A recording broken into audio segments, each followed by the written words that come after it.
Welcome back to the It's Bigger Than Me podcast. I'm your host, Molly Trotter Gomez. You guys, I'm so excited for this episode because my beautiful, lovely sister in love is finally joining me, Miss Brianna Flores.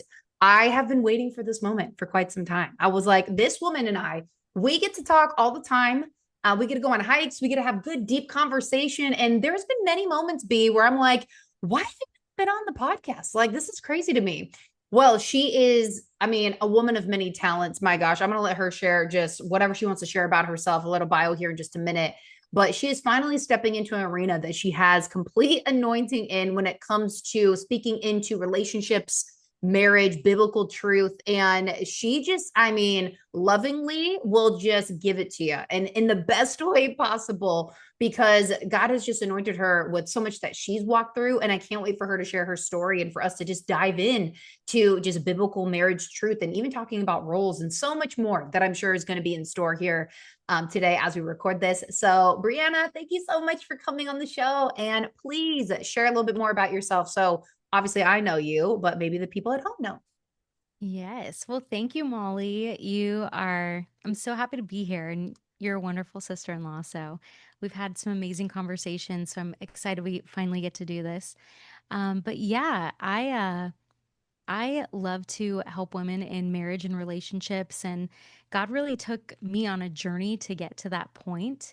I started by building a business with my husband 10 years ago, 3 months into dating, and we didn't get to go through that honeymoon phase. We dove straight into purpose and calling, and it took me down this journey of like, Lord, what is my specific calling? And while I was in the back end doing a lot of administrative work, building websites and funnels and all the things and graphic design, I feel like God was preparing me. And so, fast forward to today, I went through a lot of businesses, a lot of failures to get to where God had been pointing me all along. And that was really in marriage and relationships.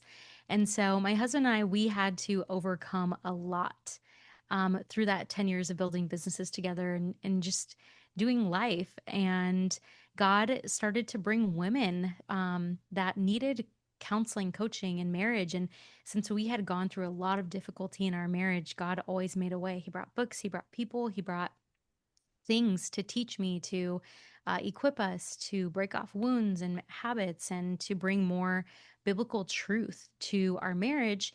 Well, through that, I learned a lot of patterns and habits and skills that we don't really get taught prior to marriage. And so, as God started to bring these women, I started to see a lot of patterns of like, whoa, there's a lot of things happening in marriages that are not getting spoken to. And so God just kept bringing the women. And now I'm at a place where I'm like, all right, I know specifically what the Lord has called me to do. And I know that's to help mentor women and to help them thrive in their marriages. And it doesn't always look like having to sit down and do counseling with the husband and wife. There's a lot a woman can do, just one-on-one coaching. And the Bible says, it says that a man's ways are molded and they see the character of a woman's heart and it brings them to conviction and to change. And so I really focus on helping women grow into who God called them to be, walking in biblical truth so that they can just really shape and mold their life and become the woman that they've always wanted to be, and also help to mold their husband into the man that he's called to be. So yeah, so it's been a journey to get here, but I love that. It lights me up and I love helping women. By the way, I it's funny because before you started this, you called me Molly, and I'm like, I don't think you ever call me Molly. You call me Malls. So feel free to call me Malls. It's Malls and B on this show. I'm Okay, like, I got it. called her Brianna, she called me Molly. I'm like, this is so weird. I just call her B and she calls me Malls. Yeah. So we could keep it casual for sure. I was like, just, even though the mic's on, let's go. Everything she just shared, I have seen her and her husband Adam walk through so much. My husband, which is Adam, her husband's brother, we have seen them walk through so much. And there were so many wild moments. I'm just going to leave it at that.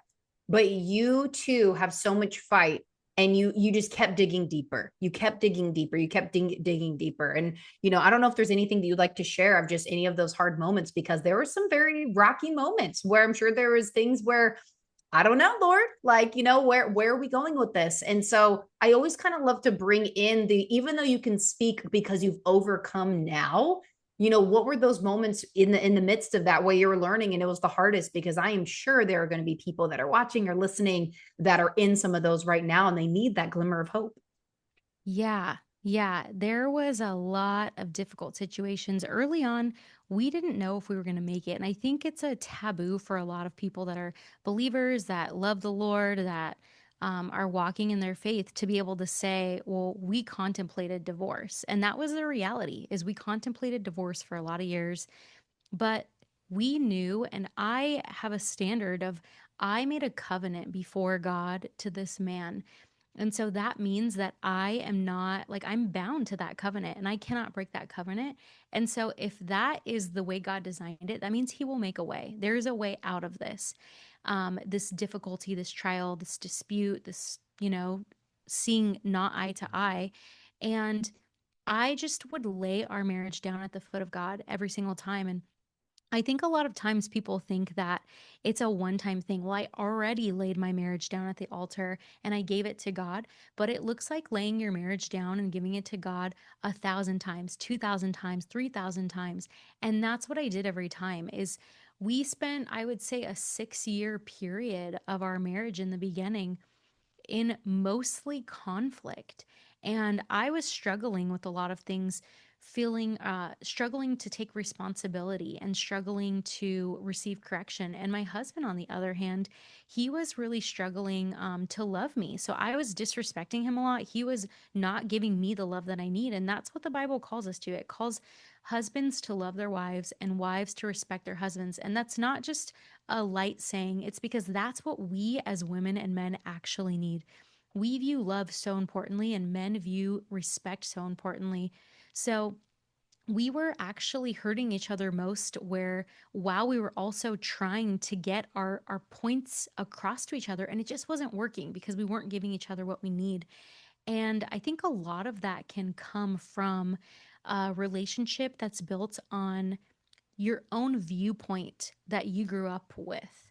And when you get married, you have to understand that you're bringing your thoughts and ideas of the way that the marriage should operate, and they're bringing theirs.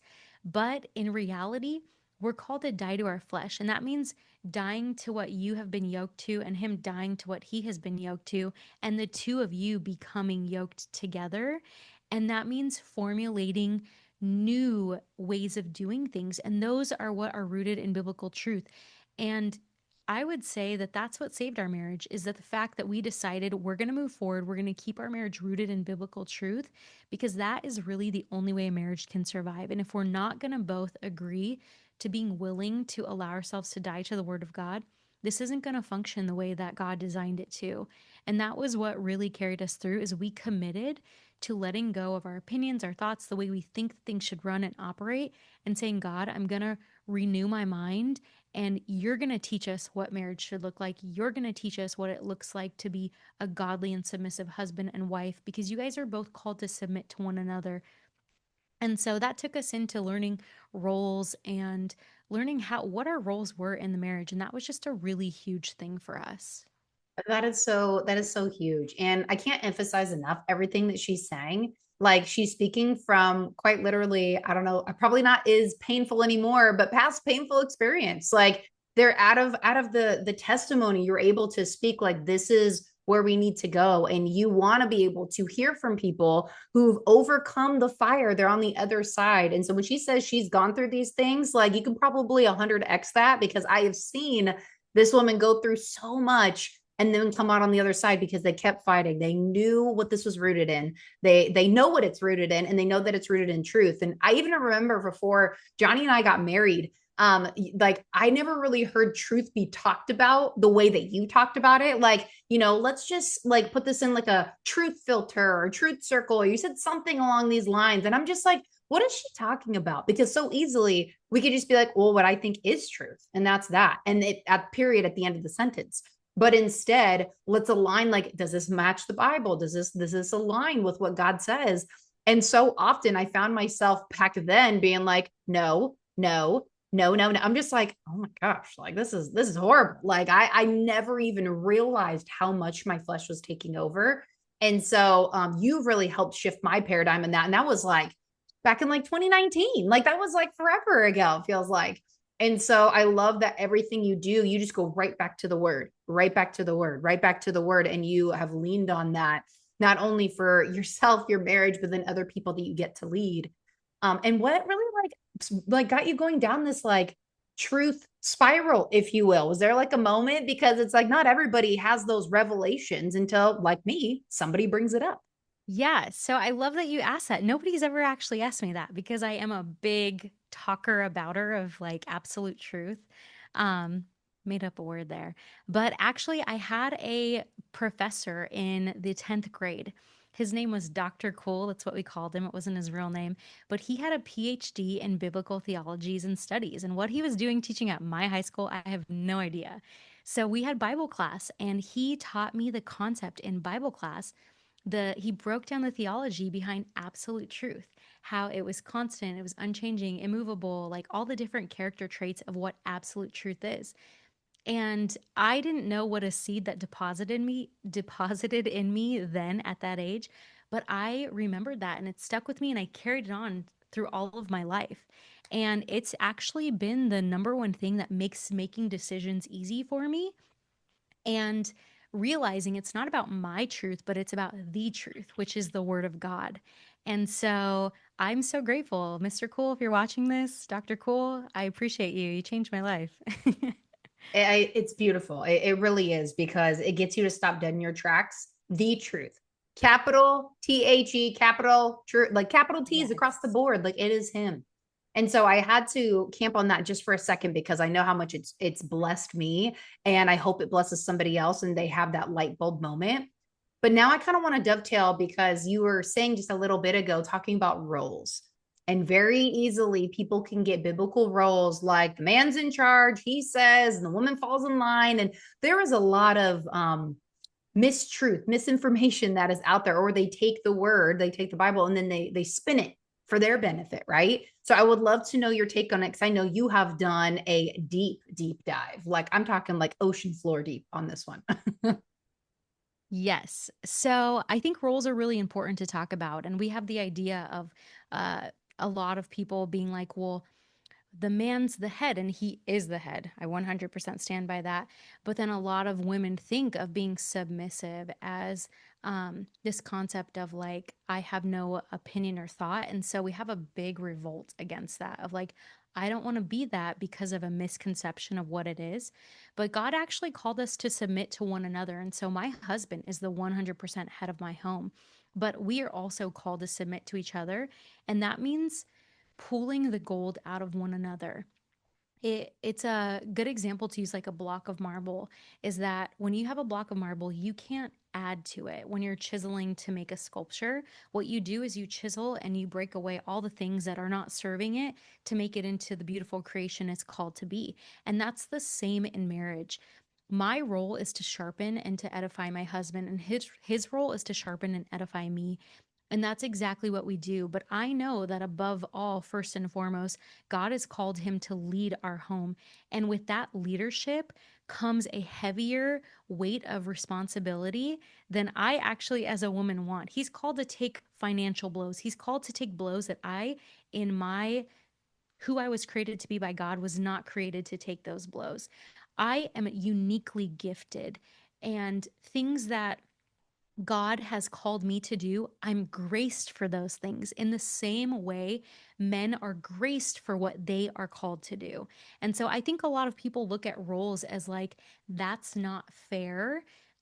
I shouldn't have to be in that dynamic of roles, but roles were actually meant to be a gift. What God intended for us to do and operate inside of our roles is because He graced us to do those things.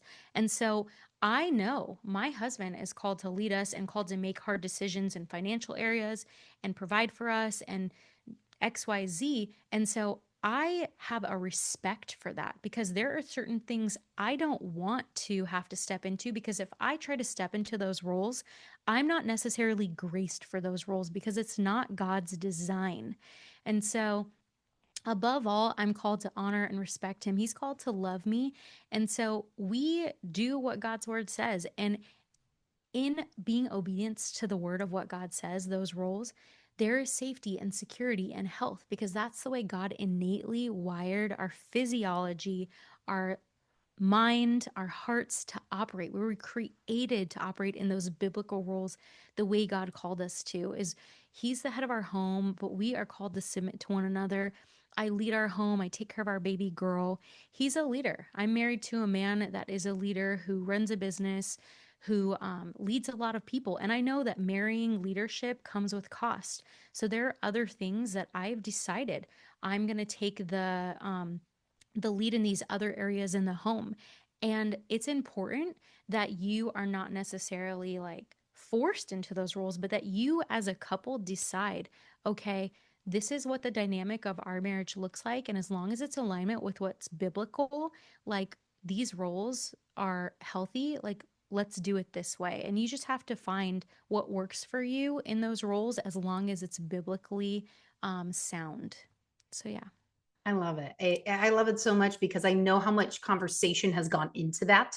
And I think a lot of people read it from the word, take it for face value, and they are like, how can I spin this for my favor? Right. Because at the core of who we are, we're selfish beings. It's like, hey, you're supposed to submit to me. Hey, you're supposed to love me. Hey, you're supposed to, like sometimes Johnny and I have joked, but sometimes not joking. I'm like, you're supposed to love me how like Christ loves the church. And then he's just like, oh my gosh. I'm like, well, that's biblical. And then we get into it. But the getting into it part, we're joking around. However, it's talking about what does that look like realistically? Like, what are my expectations? What is he willing to do? What is his expect? What does he think he's supposed to be doing? Right. Versus what he's willing to do versus what he should do. These are all things I think people avoid because it can get hard of like, well, if me as a wife, if I need this and it to look like this and he doesn't want to, that's going to hurt.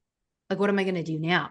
And yes, there might be those moments, but then you can dive in deeper of like, okay, well, then why can't we do that? Or how can we figure this out? Right. And building that communication because you can't just expect, your husband or your wife to just get it right off the bat. We get to grow and build together. And so I don't know if you have anything you want to say on that because I feel like that conversation piece is probably a big chunk that is missing in the room for people. Yeah, I think it's 100% really important to understand that um, it's going to look different for everybody, but that's okay. And so at the end of the day, as long as it's what's biblical, that's really important. And it looked very different for us early on. We actually had to learn to die to ourselves. And I think that's what's missing a lot when spoken about marriage nowadays is marriage is not just this picture or this fantasy that we see on Instagram or TikTok.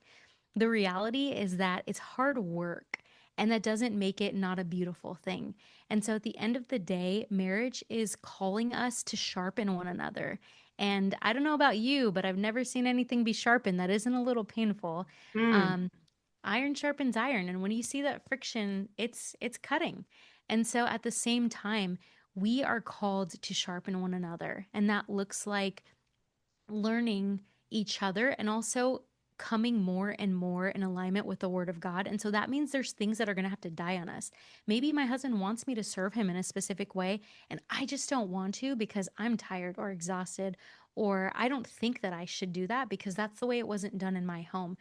Well, that means that there's a new way to formulate. We've got to formulate new habits and new patterns and what honors one another. And so it's really important to bring that to the table and say, hey, when I decided to marry you, I'm not just deciding for the good.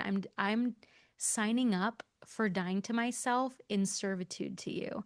Mm. And I think that's a really unpopular topic and unpopular thing, but your biggest ministry is your home. And if you're not willing to die to yourself inside of your home, then you're really not going to show up and do it outside the walls of your home.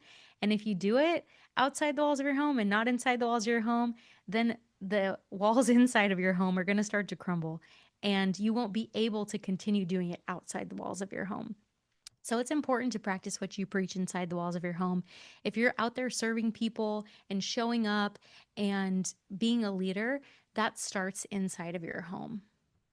It sure does. And I know for you and I both, like we've had many conversations. We love our families, we love our parents, but like any children should, how can we do things differently? Like there was good things that we saw.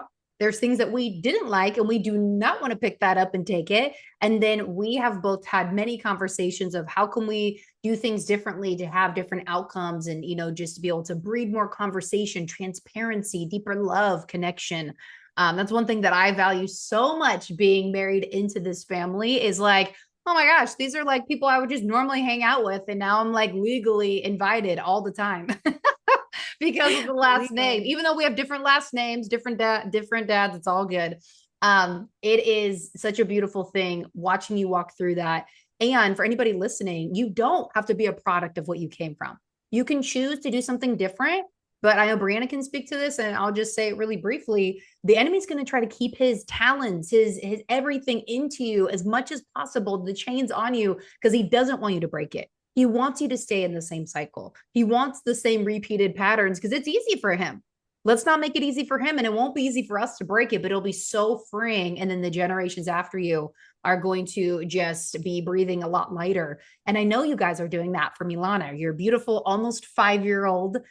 She's absolutely stunning. Like what you two have done, even while she's obviously before she was born, but even now, like right in front of her very eyes, she sees a real relationship and what healthy, real love and marriage working together looks like, which I think is just beautiful. Thank you. Yeah. Yeah. So, I mean, with me, Lana, it's been amazing to navigate parenthood, to be honest, and be married, because nothing prepares you for that either. But we learned quickly on, like, we have different parenting styles. And we actually got into a great discussion recently that made us realize we both wanted the same outcome.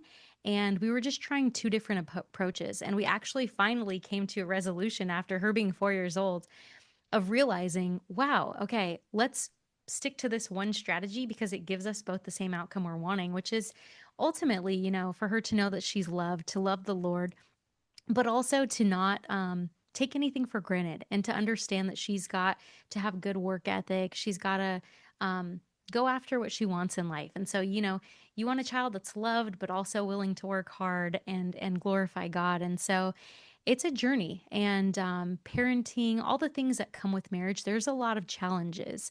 And I was just actually on the phone not that long ago with some friends that I'm mentoring that are not married yet, but they're talking about like how they really desire marriage. And I was kind of explaining to them, marriage isn't as easy and glamorous as we make it out to be. And it's a lot behind the curtain. It's a lot more difficult. And so I think it's really important to share the reality of it's difficult parenting, it's difficult leading, it's difficult navigating life together because you are blending two worlds together. But when you decide that you want to make it work, that you want to be bound to covenant, that you want to heal and move through all of the wounds and the things that are keeping you stuck in bondage and things that the enemy's kept you stuck in, it's a decision and it has to be made with intention.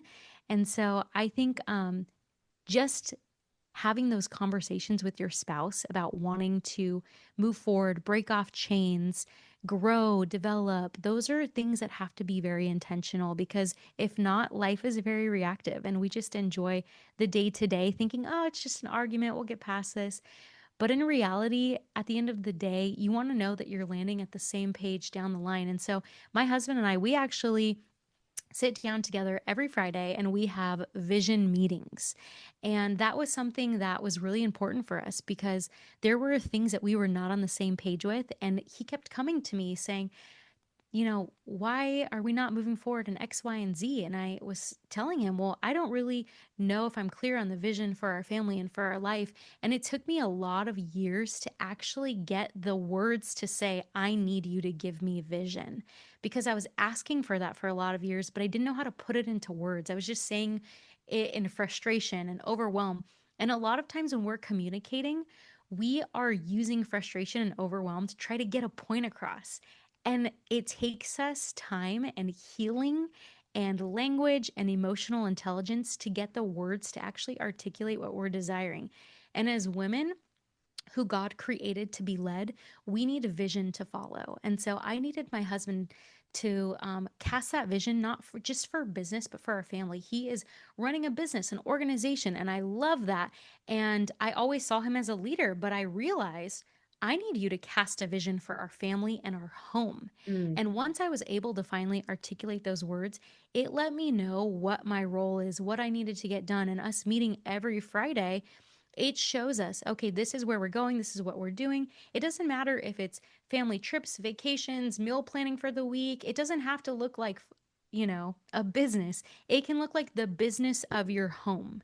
And so that's, laundry and meal prep and traveling and this and that. It's just about getting on the same page. And so know that whether you have a business or not, there is a vision for your family and a vision for your life. And it's important for you and your spouse to talk about that.